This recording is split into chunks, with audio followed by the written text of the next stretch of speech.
Bonsoir à tous. Je vais vous présenter ma production qui parlera du niveau de contact dans le service. De plus, pour rendre ma présentation plus originale, en musique de fond, je vais jouer des morceaux connus à la guitare classique. Alors bon visionnage et bonne écoute.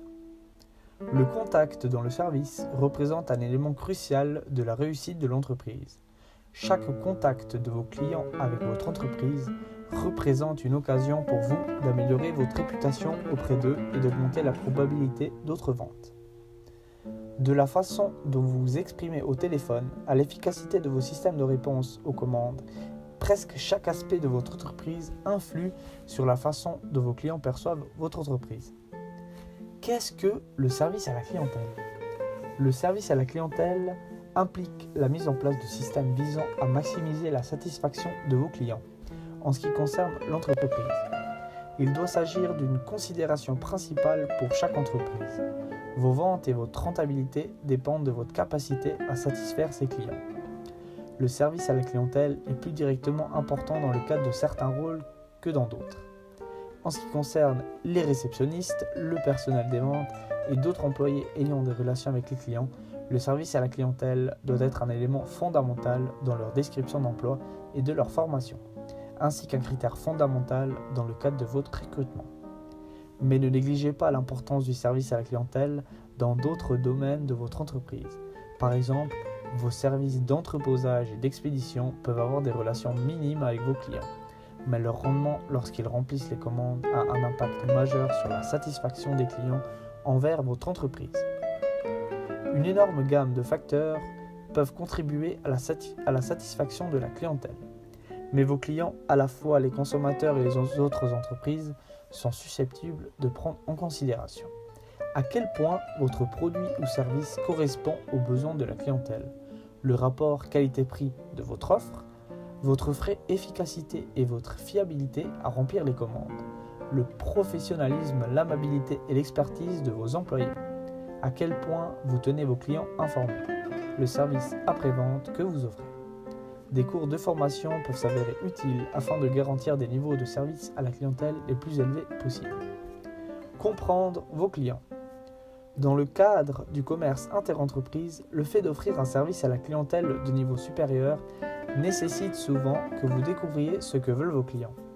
Lorsque vous aurez identifié vos clients, les plus rentables ou les meilleurs clients potentiels, vous pourrez concentrer vos niveaux de service à la clientèle les plus élevés sur eux. Une autre approche, particulièrement dans le marché de consommation, est l'obligation de traiter tous les clients selon les normes les plus élevées.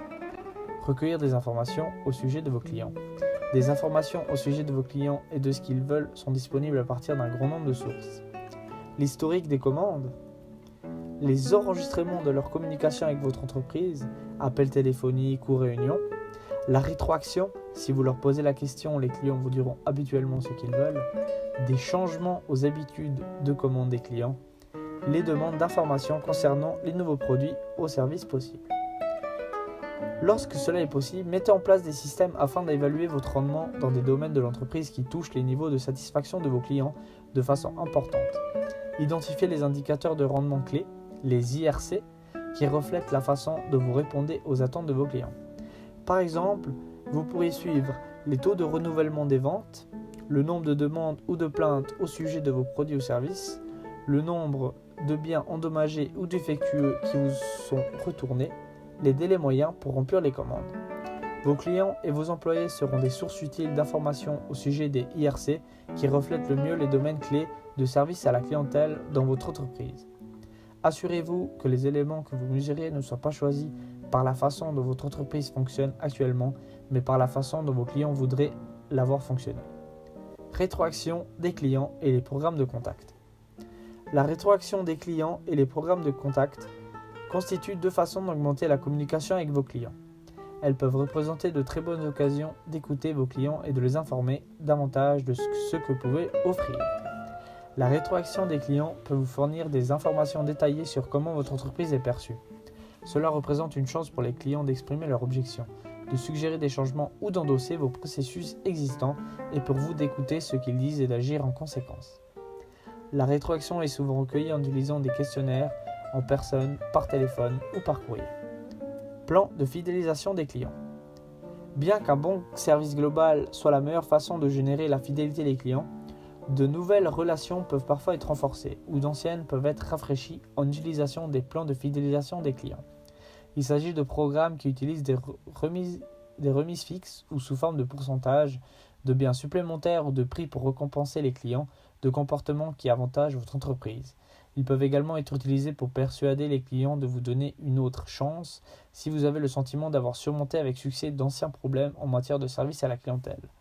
Vous pouvez décider d'offrir des récompenses en fonction des éléments suivants: la clientèle répétitive, les dépenses cumulées, les commandes pour de grandes quantités ou d'une valeur élevée, le paiement rapide, la durée de la relation.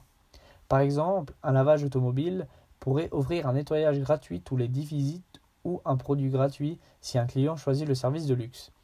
Une société de vente par correspondance pourrait chercher à raviver l'intérêt de clients perdus en offrant un bon échangeable contre des achats.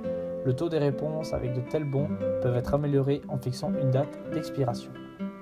Utilisez le service à la clientèle pour augmenter les ventes. Vos clients existants comptent parmi les actifs les plus importants de votre entreprise. Ils vous ont déjà choisi au lieu de vos concurrents. Conserver leur clientèle coûte beaucoup moins cher que d'attirer de nouveaux clients. Il en vaut donc la peine de prendre des mesures pour s'assurer qu'ils soient satisfaits du service qu'ils reçoivent.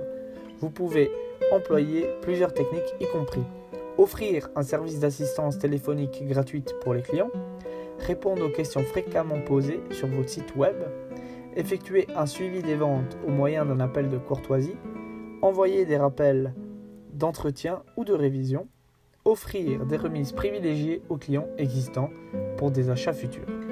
Les relations avec les clients existants représenteront des occasions d'augmenter les ventes car vos clients auront déjà confiance dans vos recommandations. Comment traiter les plaintes des clients ? Chaque entreprise doit traiter des situations dans lesquelles les choses vont mal, selon le point de vue du client. Peu importe la façon dont vous répondez si cela se produit, ne soyez pas indifférent aux problèmes de votre client, même si vous êtes convaincu que vous n'avez commis aucune faute. Bien que cela puisse sembler contradictoire, un client présentant une plainte représente une véritable occasion pour votre entreprise. Si vous traitez la plainte avec succès, il est probable que votre client devienne plus fidèle que s'il ne s'était rien passé. Les personnes prêtes à se plaindre sont rares. Votre client qui se plaint peut vous alerter au sujet d'un problème rencontré par beaucoup d'autres qui sont silencieusement devenus clients ailleurs. L'écoute bienveillante afin d'établir les détails de la plainte, l'offre d'une rectification, que ce soit au moyen d'une réparation, d'un remplacement ou d'un remboursement, une mesure de suivi appropriée telle qu'une lettre d'excuse ou un appel téléphonique afin de vous assurer que le problème a été résolu. Si vous êtes fier de la façon dont vous réglez les problèmes en offrant des remboursements sans poser de questions par exemple, assurez-vous que vos clients le sachent. Votre méthode pour traiter les problèmes de clients représente une façon de plus d'être en avance sur vos concurrents. Pour résumer, les points cruciaux du niveau de contact dans le service sont comprendre les clients, analyser les niveaux de service, voir la rétroaction des clients, planifier la fidélisation des clients, augmenter les ventes et traiter les plaintes. Je vous remercie pour votre attention et votre écoute. À bientôt pour une prochaine présentation.